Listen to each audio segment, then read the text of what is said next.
sudah datang Ustadz dari Jakarta ya, dari jauh ini. Marilah kita mulai pengajian pada ini dengan bacaan basmalah bersama. Bismillahirrahmanirrahim. Kepada beliau Ustadz Mukasabiin, waktu dan tempat kami persilakan.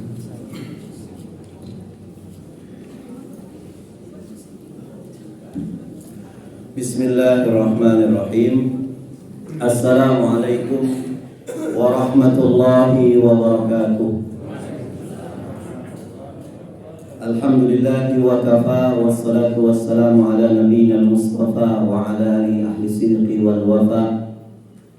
Asyhadu an la ilaha illallah wahdahu la syarika lah, wa asyhadu anna Muhammadan abduhu wa rasuluh. Allahumma salli wa sallim ala rasulillahi sallallahu alaihi wasallam wa ala alihi wa ashabihi wa man sara ala nahji wa tamassaka bi sunnati rasulih wa sallama tasliman katsira, amma ba'du. Bapak Ibu jamaah kajian Ahad pagi Masjid Al-Huda rahimani wa rahimakumullah. Alhamdulillah, syukur mari sama-sama kita selalu aturkan kehadirat Allah Jalla Jalaluh, karena hingga saat ini di pagi hari ini Allah Subhanahu wa taala memberikan kesempatan kepada kita untuk melaksanakan sholat subuh berjamaah. Kemudian dilanjutkan sambil menunggu waktu syuruk, dilanjutkan untuk sama-sama duduk bareng i'tikaf dalam rangka menyebut-nyebut kebesaran Allah Subhanahu wa taala. Semoga duduknya kita di sini dijadikan amal soleh Allah Subhanahu wa taala. Yang hari ini sakit batuk-batuk semoga disembuhkan Allah Subhanahu wa taala. Yang moncor mencret disembuhkan Allah Subhanahu wa taala. Yang punya utang juga dilunasi Allah Subhanahu wa taala. Pokoknya habis kajian ini semua free, enjoy, happy. Apalagi nanti kita sarapannya soto Sokaraja. Biasanya beli, sekarang gratis. Mau nambah, mau request gak kenapa-napa. Bapak Ibu rahimani wa rahimakumullah, kemarin kita telah menyelenggarakan Hari Kemerdekaan Republik Indonesia yang ke-77. Hari ini biasanya setelah kemerdekaan kita mengadakan reformasi besar-besaran. Kalau kita mengacu kepada Rasulullah SAW, Rasulullah itu seorang revolusioner. Rasulullah pernah melakukan reformasi terbesar. Jadi dalam sejarah reformasi terbesar adalah reformasi yang pernah dilakukan oleh Rasulullah sallallahu alaihi wasallam. Selama 23 tahun Rasulullah merombak satu bangsa biadab menjadi bangsa yang beradab. Rasulullah sallallahu alaihi wasallam merombak umat yang terpecah belah menjadi umat yang bersatu. Rasulullah SAW merombak masyarakat yang tenggelam dalam lautan kemusyrikan menjadi masyarakat yang bertauhid. Reformasi macam apa yang dilakukan oleh Rasulullah SAW dan apa kaitannya dengan kondisi kita saat ini? Insya Allah kita akan selesai jam 5.51. Kalau saya mengacu kepada Al-Huda, subuh jam 4.25 ditambah 10 menit dia udah jadi subuh jam 4.35. Berarti kalau syuruknya saat ini jam 5.41 ditambah 10 menit jadi jam 5.51. Reformasi yang pernah digalakkan oleh Rasulullah SAW ada 3. Yang pertama, Rasulullah melakukan reformasi akidah, membebaskan manusia dari belenggu kemusyrikan, menyelamatkan manusia dari ketergantungan terhadap benda. 13 tahun sebelum di Madinah, Rasulullah SAW menyelamatkan manusia, menanamkan kalimat La ilaha illallah Muhammad Rasulullah di kota Makkah dengan segala konsekuensinya. Dan dimulai dari kalimat ini maka akan berlangsung pada kalimat ini. Dan ini adalah fondasi. Maksudnya apa dengan segala konsekuensinya? Kalau saat itu Rasul mengatakan La ilaha illallah Muhammad Rasulullah, bahwasannya kita, Rasulullah dan semua Islam bersaksi bahwa tidak ada Tuhan yang berhak disembah dengan sebenar-benar penyembahan kecuali Allah. Kalau pondasinya betul, maka sujudnya betul. Kalau pondasinya betul, rukunnya betul. Kalau pondasinya betul, maka sholatnya betul. La ilaha illallah Muhammad Rasulullah. Kalau saya yakin tidak ada Tuhan kecuali Allah, saya tidak akan minta rezeki kecuali hanya kepada Allah. Kalau pondasinya betul, tidak ada yang korupsi, tidak ada yang gambling, tidak ada yang main judi, tidak ada yang ikut persugihan di Jumprit. La ilaha illallah Muhammadur Rasulullah. Saya tidak akan pernah, kalau saya yakin bersaksi tidak ada Tuhan kecuali Allah, saya tidak akan melarikan persoalan saya kecuali hanya kepada Allah. Saya tidak akan takut kecuali hanya kepada Allah. Saya tidak akan minta tolong kecuali hanya kepada Allah. Maka keyakinan inilah generator yang membangkitkan semua amaliyah kita. Kita sujud, kita ke masjid, kita ngedengar kajian ngantuk-ngantuk. Ini adalah wujud daripada nilai-nilai iman. Imannya tidak tampak, imannya tidak kasat mata, tapi gejala yang ditimbulkan oleh iman itu nampak. Mic di depan saya ini ada setrumnya. Setrumnya nggak kelihatan. Kok Ustaz tahu bahwasannya ada setrum? Karena mic ini bunyi. Karena mic ini bunyi, maka katakan ini ada setrumnya. Kipas angin berputar karena ada setrumnya. Lampu menyala karena ada setrumnya. Artinya kalau orang punya iman, mana setrumnya? Sholat berjamaah. Punya iman sedekah. Punya iman berangkat haji. Punya iman jihad untuk agama. Ini yang mesti kita wariskan kepada anak-anak kita. Yang penting daripada jabatan, lebih penting daripada harta. Warisi anak-anak kita dengan nilai-nilai iman. Karena mereka masih tetap akan bergelut dengan zaman yang serba sulit. Judi makin merebak. Dulu kita ketika pernah main judi kelihatan sama orang tua. Sekarang anak kita main judi gak kelihatan sama orang tua. Di mana? Di dalam kamar main judi online. Narkotika masih merusak anak-anak kita. Dua hal inilah, judi dan narkotika, merupakan sumber penyakit. Sejarah belum pernah mencatat ada orang kaya karena menang judi. Yang bangkrut, yang kere, yang melarat banyak. Judi itu penyakit. Loh, kenapa bisa dikatakan penyakit? Menangnya saja bikin orang ketagihan, kalahnya bikin orang penasaran. Maka lebih baik makan tempe betulan daripada makan daging ngimpi. Lebih baik makan singkong beneran daripada makan roti ngimpi. Maksudnya kita lebih baik belanja dengan uang 100-200 ribu, beli beras, beli lauk pauk, makan dengan keluarga, daripada 100-200 ribu itu kita pasangkan togel, kita pasangkan judi online. Ini iman, intan paling mahal, mutiara paling berharga, nilai-nilai iman. Dulu orang-orang tua kita dulu berjuang mati-matian merebut kemerdekaan negara Republik Indonesia ini. Apa faktor penggeraknya? Iman. Imanlah yang menjadikan mereka itu bangkit. Kiai bersama santrinya, ulama bersama jamaahnya, bahu-membahu dengan Tentara Nasional Indonesia merebut penjajahan ini. Saya mau tanya, Bu, dulu orang-orang tua kita dulu mengusir penjajah senjatanya apa, Bu? Bambu runcing. Sekarang jenderal mana, Pak, yang berani taruhan bambu runcing itu bisa menang merdeka melawan Meriam? Belina.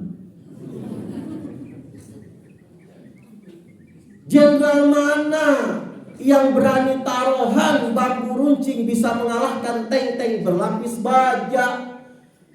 Jenderal mana yang mau taruhan bambu runcing bisa menang perang dengan senjata Belanda Jepang yang profesional dan pasukan mereka yang terlatih? Tapi toh dengan bambu runcing kita merdeka. Lalu pendiri-pendiri bangsa ini, tokoh-tokoh nasional kita, simbah-simbah kita dulu, dengan pengakuan yang jujur mereka mengatakan atas berkat rahmat Allah yang maha kuasa.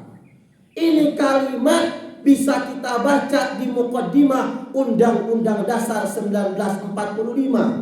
Ini bukan sekedar kalimat, ini bukan not decoration only, bukan hanya sekedar dekorasi, tapi ini pengakuan yang jujur dari pemimpin-pemimpin bangsa, dari para ulama-ulama kita, bahwa Allah yang maha kuasa ikut campur tangan dalam menengahi dan membangkitkan kemerdekaan Republik Indonesia.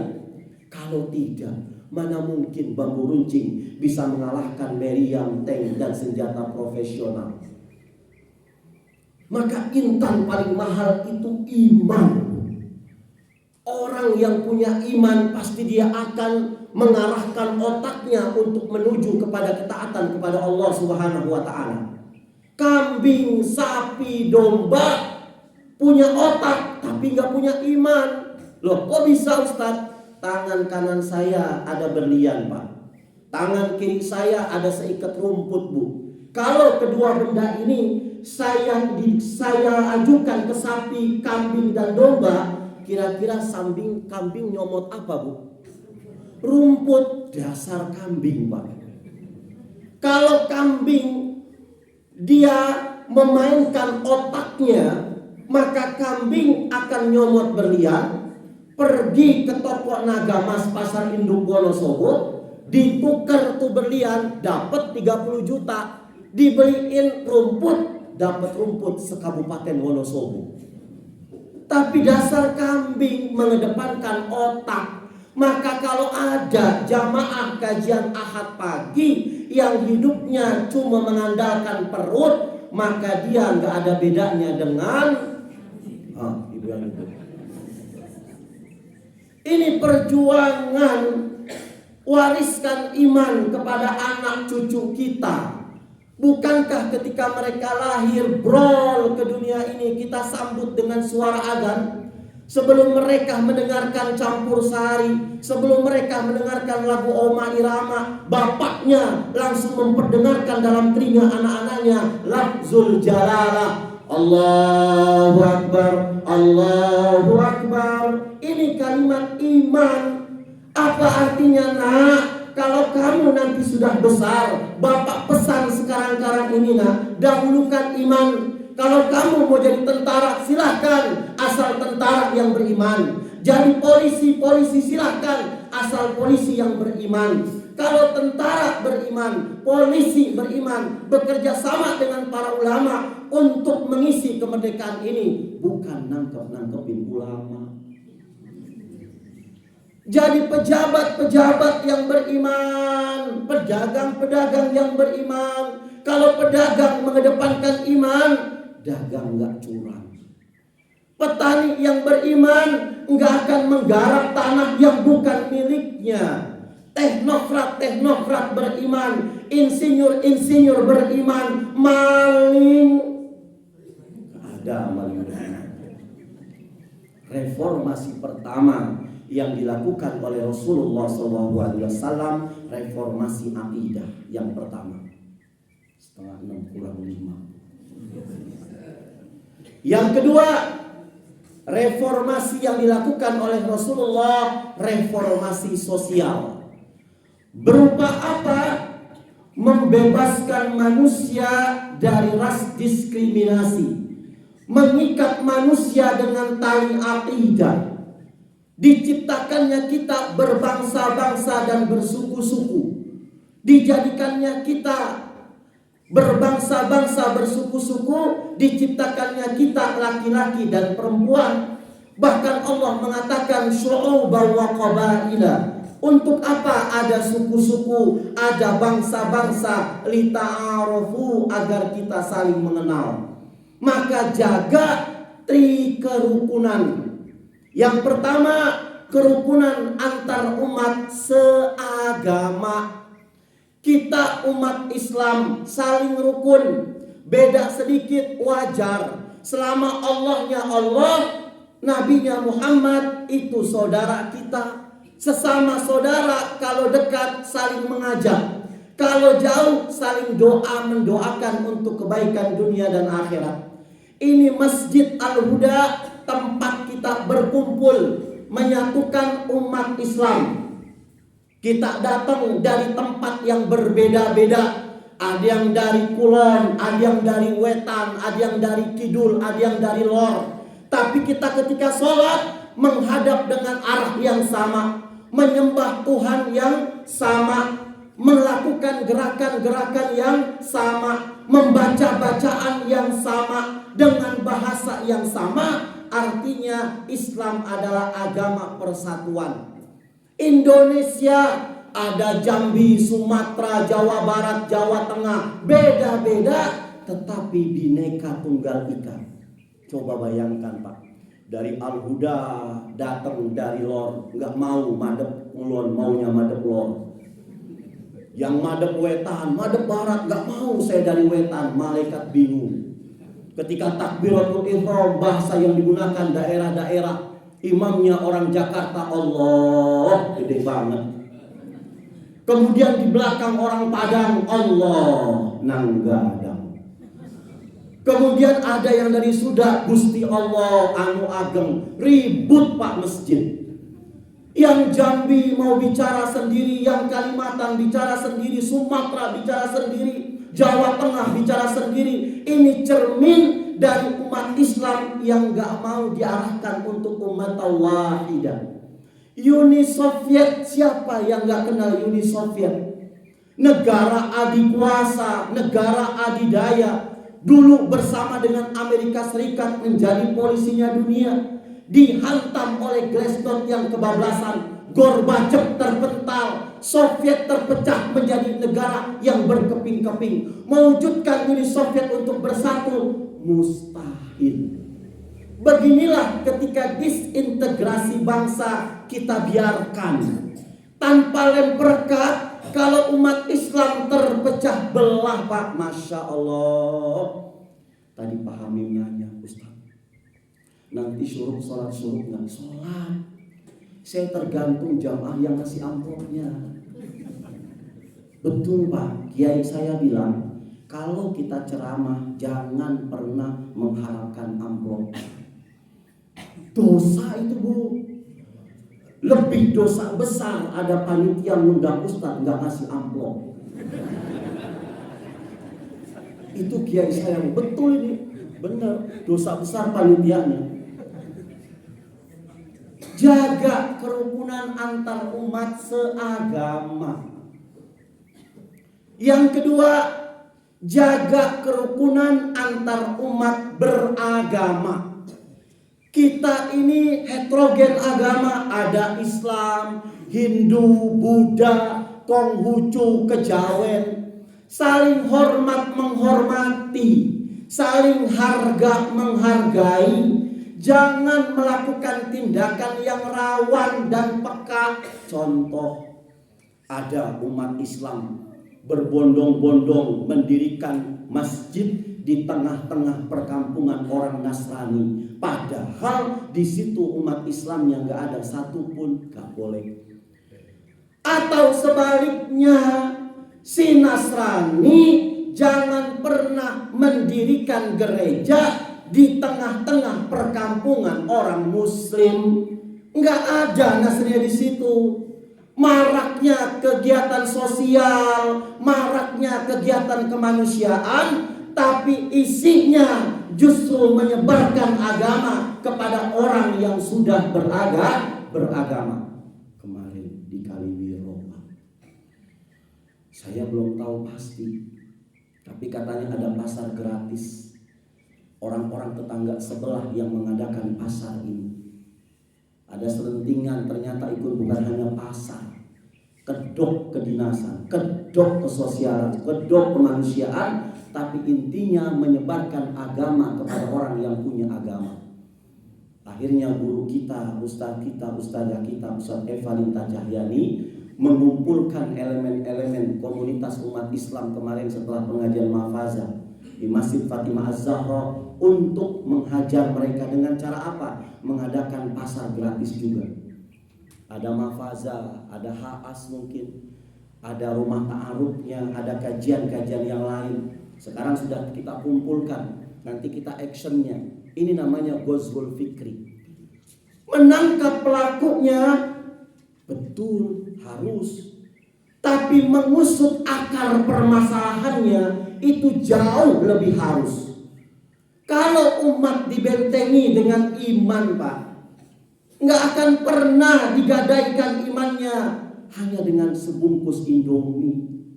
Nggak akan pernah menggadaikan akidahnya dengan sekilo minyak goreng, sekilo gula. Ini umat Islam agama yang toleran, baik dari segi prinsip ajaran maupun dari sikap umatnya. Islam adalah agama yang bukan pengancam. Islam adalah agama solutif. Islam ini agama yang betul-betul mempersatukan persatuan. Dan kita umat Islam saat ini punya kewajiban bagaimana menjadikan Islam ini agama yang bukan ancaman. Yang hadir di sini umat Islam bukan perusuh, bukan teror.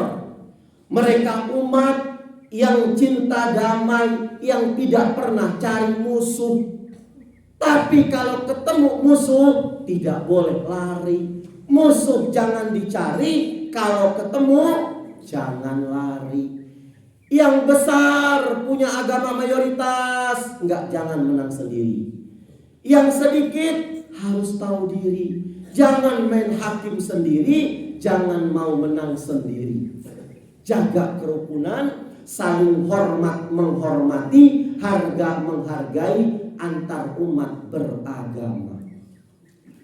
Sekarang kalau rakyatnya sudah beragama, ada Islam, Hindu, Buddha, Konghucu, Kejawen, maka jaga rukunan yang ketiga, kerukunan bersama dengan pemerintah, Pak.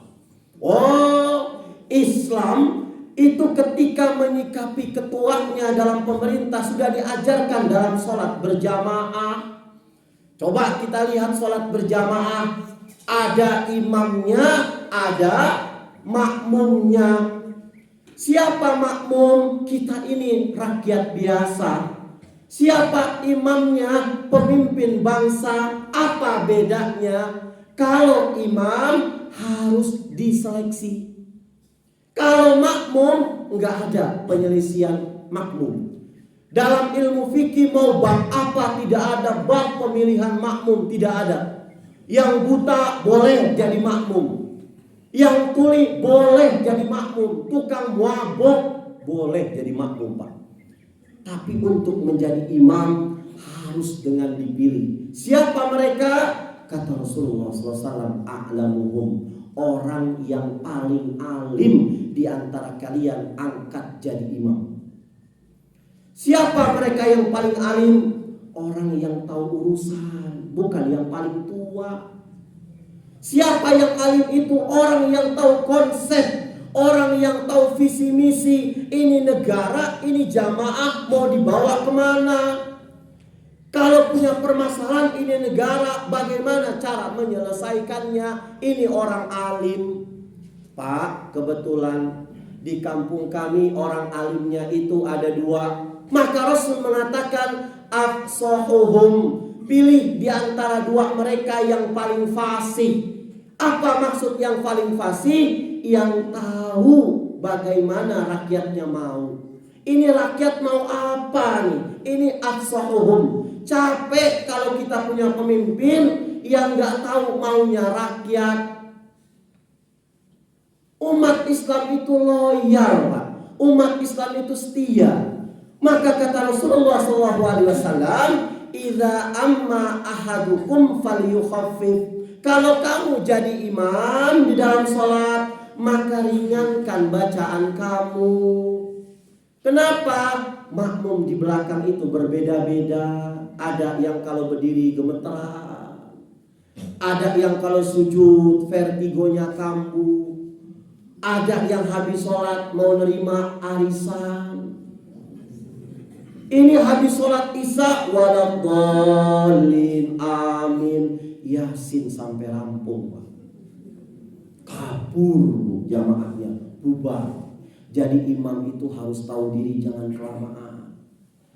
Masyarakat Islam setia, taat dan patuh pada pimpinan selama pimpinan itu benar. Imam takbiratul ihram, makmum takbiratul ihram. Imamnya ruku, makmumnya ruku. Imamnya sujud, makmumnya sujud. Tapi ketika umat Islam mendapati imamnya salah, umat Islam juga enggak buta. Ada tata krama, tata sopan santun untuk menegurnya. Imam harusnya ruku, dia sujud, ditegur oleh makmum. Subhanallah. Ini aturan mainnya Bapak Ibu. Enggak bisa ketika imam salah, makmum langsung menggegor lehernya. Enggak bisa. Dan juga jangan mentang-mentang jadi makmum sami'na wa ata'na, imam salah tetap ngikutin kesalahannya. Imam kentut, Bu. Kata makmum, demi kesetiaanku pada imam, saya akan kentut ikuti imam, tapi lebih keras kentutnya. Acak-acakan sholat berjamaah. Imam kentut, tapi gak merasa. Ditanya oleh makmum, "Mam, kentut?" "Iya, tapi kan cuma sedikit." Masya Allah. Pemerintah yang legitimate, pemerintah yang dihasilkan dari hasil demokrasi, benarnya kita dukung, salahnya kita perbaiki dengan saran-saran yang baik, Bu. Coba kita belajar dari 5 jari ini. Masya Allah. Ini 5 jari kalau kompak, Pak, benda apapun bisa kita pegang. Tapi kalau nggak kompak, sedikit saja cantengan, nggak bisa kita megang apapun. Yang pertama, ini namanya jempol, ibu jari, Bu. Siapa? Pemerintah. Pekerjaan apapun kalau dibeginiin, Pak, berarti pekerjaan ini bagus. Tapi pekerjaan apapun kalau diginiin, celaka. Pemerintah. Telunjuk, alat untuk menunjuk. Ini siapa? Orang yang punya harta. Pengusaha, investor, para pedagang sukses, orang sugih. Orang kaya kalau nunjuk pekerjaan lancar, Pak. Ini orang melarat ditunjuk nggak laku. Kita perlu nih orang-orang seperti ini. Untuk apa? Memulihkan roda ekonomi Islam. Ini telunjuk. Kemudian jari tengah, enggak ke kanan, enggak ke kiri. Tidak kemana-mana, tapi ada di mana-mana. Siapa? Polri, netral. Siapa lagi? TNI, netral. Siapa lagi? Ulama, netral. Mereka dibuat tawar-menawar, suitan, nggak bisa. Apa ada anak kecil main kelereng suitnya kayak begini, Bu? Gak ada. Gak bisa disuit ini.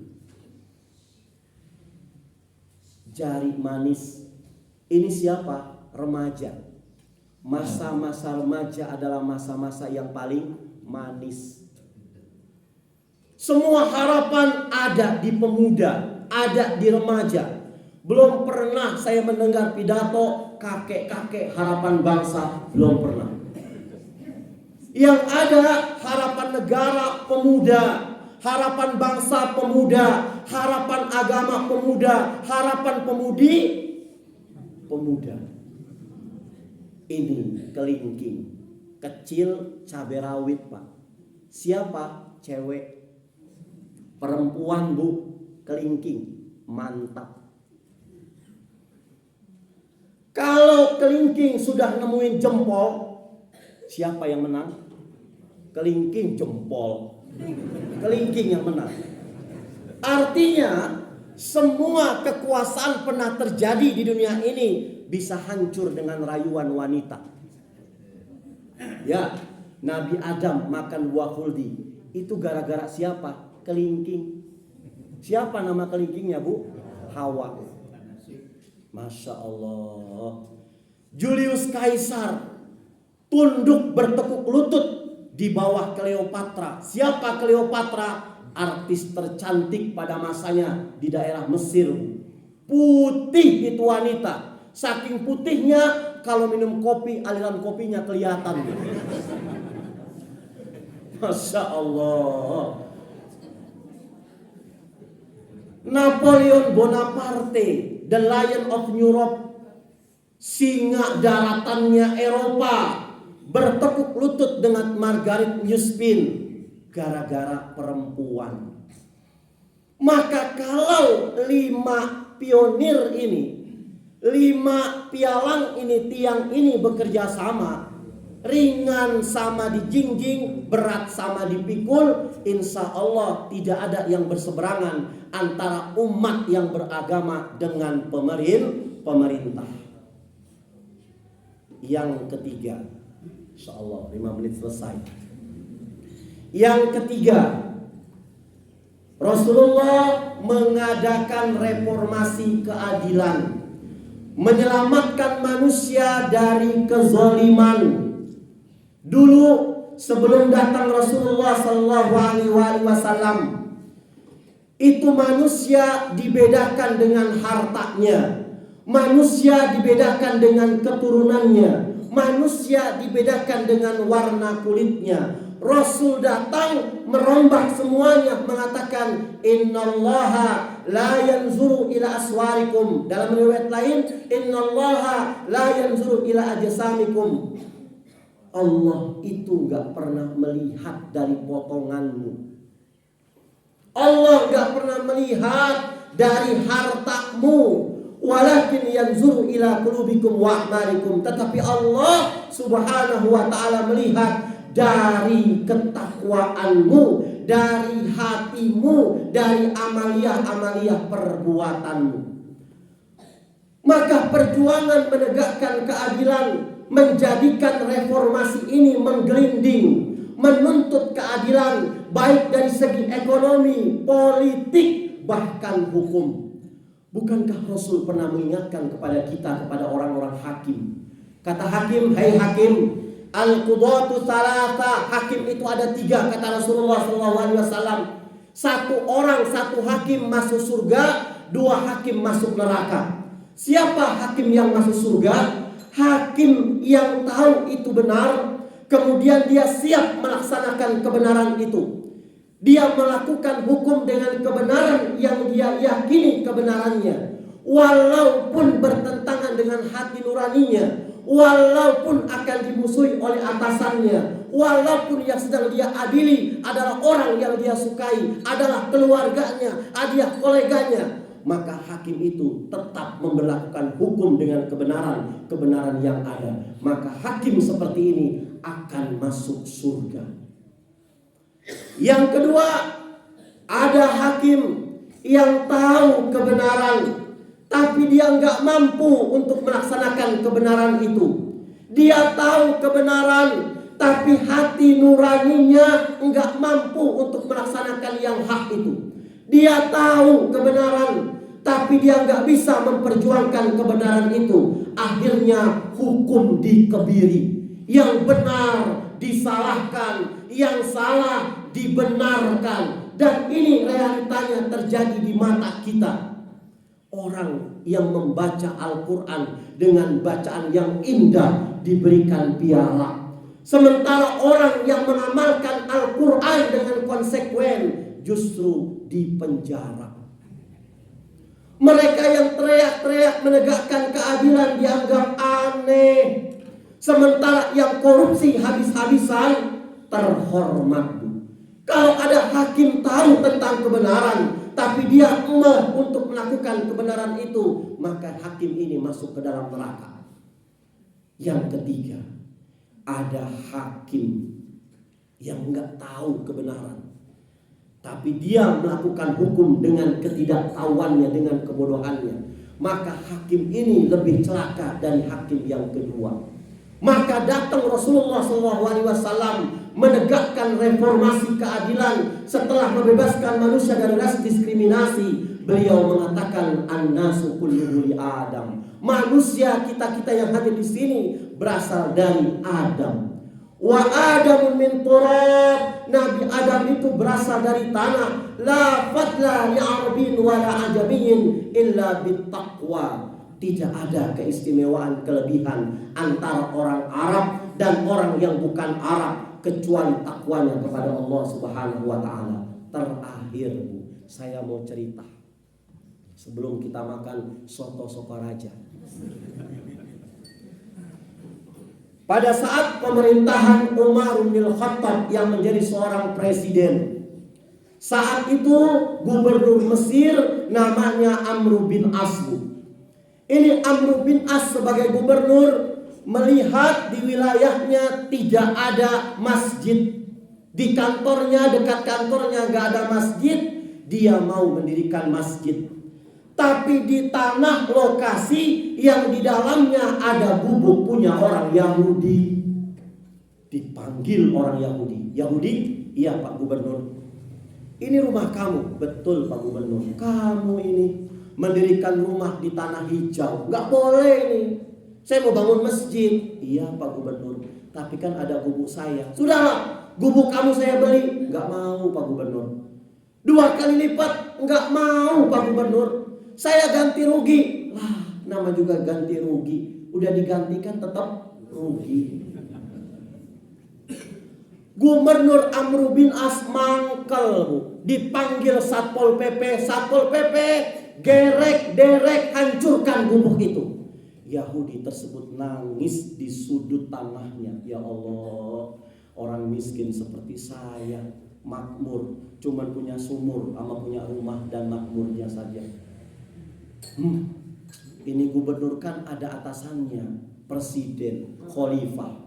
Lah, saya langsung ke Madinah. Ke Madinah, Bu, berjalan-jalan. Jalan dari Mesir ke Madinah berhari-hari. Dia ngeliat, mikir-mikir, apa iya saya orang miskin ngadu ke presiden bakal didengar? Apalagi saya orang Yahudi. Sesampai di Madinah di siang hari, dicari orang, ketemulah orang yang sedang pakai kaos rombeng duduk di bawah pohon kurma. Bertanya, "Selamat siang Pak." "Siang. Ada apa?"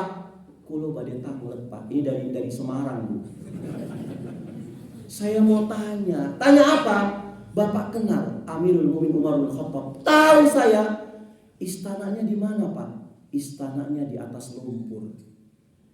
"Di atas lumpur Pak?" "Iya." "Loh, baju besar pakaiannya Pak dari apa? Sutra?" "Bukan. Dari kalung goni." "Pengawalnya berapa peleton Pak?" Banyak. "Siapa mereka?" "Anak-anak yatim, janda-janda cantik." Janda-janda cantik, janda-janda miskin, para kaum mustadafin, orang-orang lemah, gitu Pak." "Iya." "Loh, style pakaiannya apa?" "Malu dan takwa." "Sekarang Bapak tahu di mana Umar bin Khattab?" "Tahu saya." "Di mana?" "Ini di depan kamu Umar bin Khattab." "Loh Bapak toh?" "Iya." "Ada apa tole?" "Gini loh Pak, saya ini dari Mesir jalan ke sini mau menuntut keadilan." "Loh kenapa?" "Gubernur Bapak telah berbuat zalim kepada saya." "Siapa?" "Amr bin As Pak." "Loh kenapa?" "Dia mau buat masjid, tapi di dalam tanah itu ada gubuk saya. Saya nggak mau dijual, dia main gerek saja." "Oh gitu, ya sudah, itu ada tempat sampah, kamu cari ada tulang di sana." "Pak, saya menuntut keadilan, bukan mau tulang." "Kalau tulang di Mesir banyak Pak." "Bukan, kamu ambil tulang sajalah sini." Diambil tulang, ambil pedangnya dihunus Pak, garis tulang itu set aja. "Ini berikan kepada gubernur kamu Amr bin As." "Pak, tulang Pak. Bingung Yahudi. Sampai di Madinah, sampai di Mesir, ke kantor gubernur. Pak Gubernur, lapor, ada apa Yahudi? Saya dari Madinah. Ngapain kamu ke Madinah? Lapor ke pusat. Loh, ngapain lapor ke pusat? Ya saya naik banding, gubuk saya digerek. Ketemu Khalifah, ketemu. Ada apa dengan dia? Salam, ini ada tulang. Dilihat, gemetar, pucat, keringetan. Dipanggil kepala proyek, ada Bapak Gubernur, batal bangun masjid, dirikan gereja. Tapi kan saya menang tender, gak ada urusan. Dibangun masjid, dirubuhkan masjidnya, kemudian didirikan lagi gubuknya. Yahudi makin bingung Pak. Ini kenapa wahai Amirul Mukminin? Kenapa wahai Gubernur? Kamu sih bentar-bentar ngadu, dasar wong cilik. Iya, kan saya nggak mau digusur, jangan sih main gusur saja. Ada apa sih maksudnya? Ini loh di tulang ini. Saya dapat teguran keras dari Amirul Mukminin. Wahai Pak Gubernur Amr bin As, jangan mentang-mentang engkau berkuasa menindas yang lemah, memberikan ketidakberdayaan orang-orang yang mustadafin, maka berlakulah lurus. Seperti goresan pedang ini di atas tulang, kamu bakal mati seperti tulang ini. Kalau kamu enggak mau lurus, maka pedangnya Umar bin Khattab akan meluruskan kamu. Begitu. Terus saya menang ya Pak, menang kamu. Saya kan Yahudi, iya walaupun Yahudi. Ya sudahlah Pak, kalau begitu. Sudah gimana? Tanah beserta gubuknya saya hibahkan buat orang-orang Islam. Bukan hanya itu Pak. Saya sekarang mengatakan asyhadu an la ilaha illallah wa asyhadu anna Muhammadar Rasulullah. Yahudi itu masuk Islam. Maka semua di antara kita adalah pemimpin dan kita akan diminta pertanggungjawaban dari apa-apa yang dipimpin. Aku qauli hadza. Mohon maaf lahir batin. Nasallallahu fathul qarib wa basril mu'minin. Assalamualaikum warahmatullahi wabarakatuh.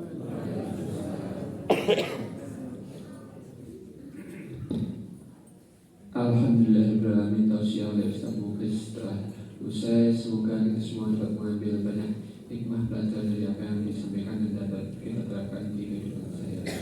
Jadi ini tadi bahwa Ustaz Mukhlis Rasulullah itu melakukan beberapa reformasi, 3 reformasi, yaitu yang pertama reformasi akidah, yang kedua reformasi sosial, dan ketiga reformasi keadilan. Marilah kita tutup acara pengajian pada pagi hari ini dengan baca hamdalah dan doa kafatul majlis. Alhamdulillahirabbil alamin.